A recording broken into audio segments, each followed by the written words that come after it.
Hey GQ, I'm Olivia Rodrigo, and these are my 10 essentials.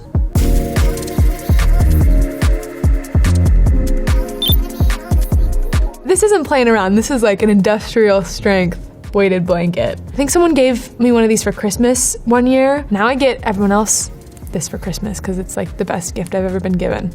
Some people hate it, some people say it feels like suffocating, but to me it's just the best type of suffocation. I love it. Every time I get into a hotel bed, I like get in and I'm like, something's not right because I'm missing this.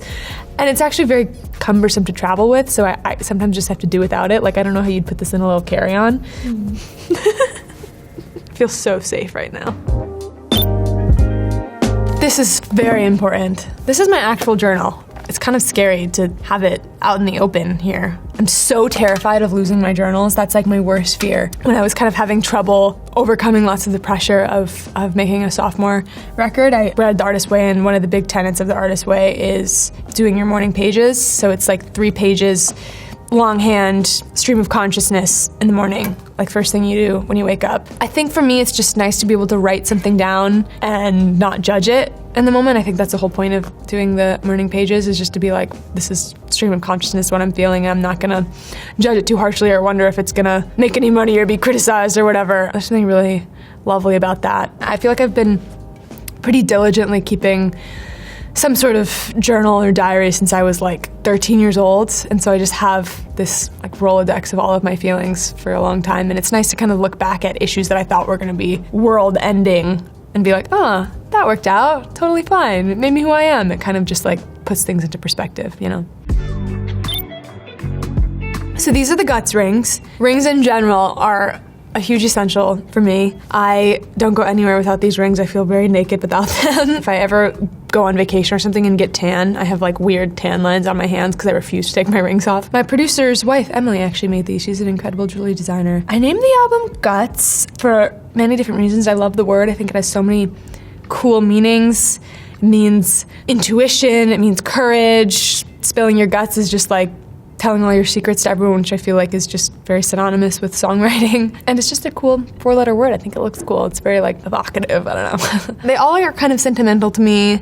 This one, my producer Dan got for me for Christmas, and he's one of my closest friends. My parents got me this one for my 18th birthday at some vintage store, and I think it's really special. This one, my makeup artist on High School Musical, I was filming this show, and I was really close with her, and she helped me through a lot. And she got me this ring when we wrapped, and it says, write the songs of your heart, and on the inside it says, love Heidi and Dottie June, which is her dog, her little French bulldog. Actually left for the Grammys 2 years ago, and I forgot my rings at home, and I had to freak out. And luckily, someone was still home, and I made them go to my house and get the rings and bring them to me because I was convinced that it was gonna be a terrible night if I didn't have my rings. It was some weird thing. I was actually TikTok influenced into buying this. There's like a subculture on TikTok that's just so obsessed with the Stanley Cup and what you put in it and the flavored waters and the soda concoctions. And I was like, I need this. This looks like it'll change my life, and it completely did. I've gotten actually so many of the people on my team and so many of my friends on the Stanley grind with me. I did live in Utah for a while, and Utah is the land of like specialty craft sodas. This is like what they put the sodas in. So it's like Diet Coke and like coconut creamer and like lemon juice and like all of this fun stuff to like doctor up your sodas. I'm into that. I'm very into that. It's really fun. The next item is Skinny Pop. I consume so much Skinny Pop. I inhale it like oxygen. It is just my favorite snack. There's one open bag of Skinny Pop on my piano at all times, on my desk at all times, and then in the kitchen at all times, open, like just ready for me to consume. I truly, lots of days will eat like this entire thing. Oh, so good. I will bring this into the movie theater because it's so much better than the movie theater popcorn to me. I'll just sneak it into my bag. Oh, well, let's see what other flavors they have. Kettle corn. I've never tried that. Popcorn mini cakes. Wow, there's a whole Skinny Pop cinematic universe I need to try. This is my favorite perfume. It's the Baccarat Rouge 540. So good.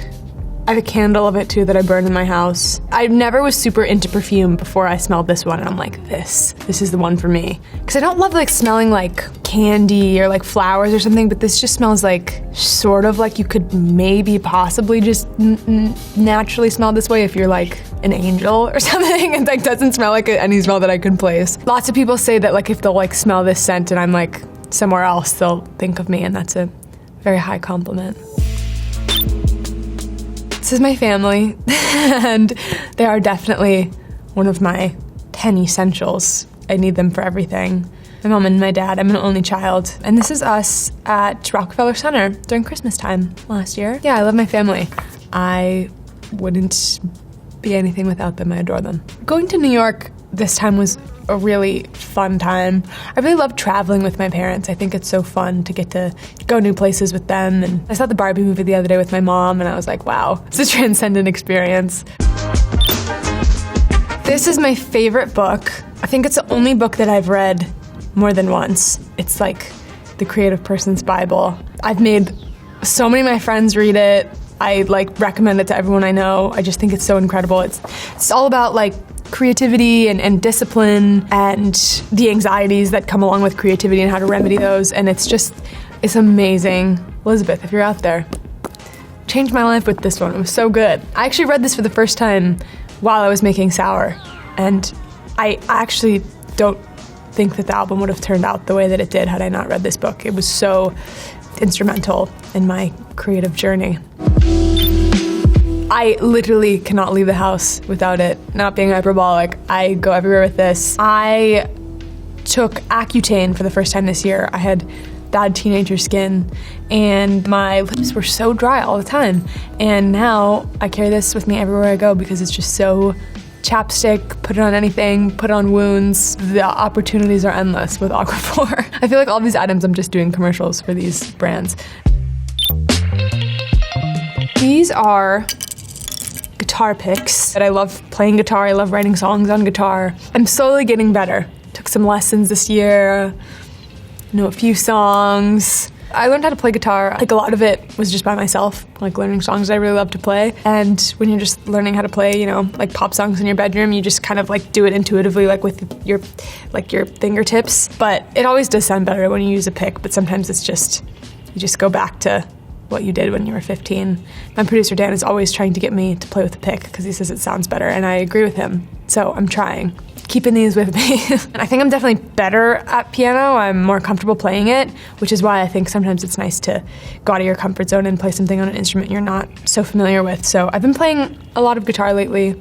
I wrote Love is Embarrassing on guitar. The song Lacey was written on guitar. There are a lot of guitar-based songs on this album. Nice, beautiful, finger-plucky guitar, and there's also some like really driving, hard-hitting, more punky guitar.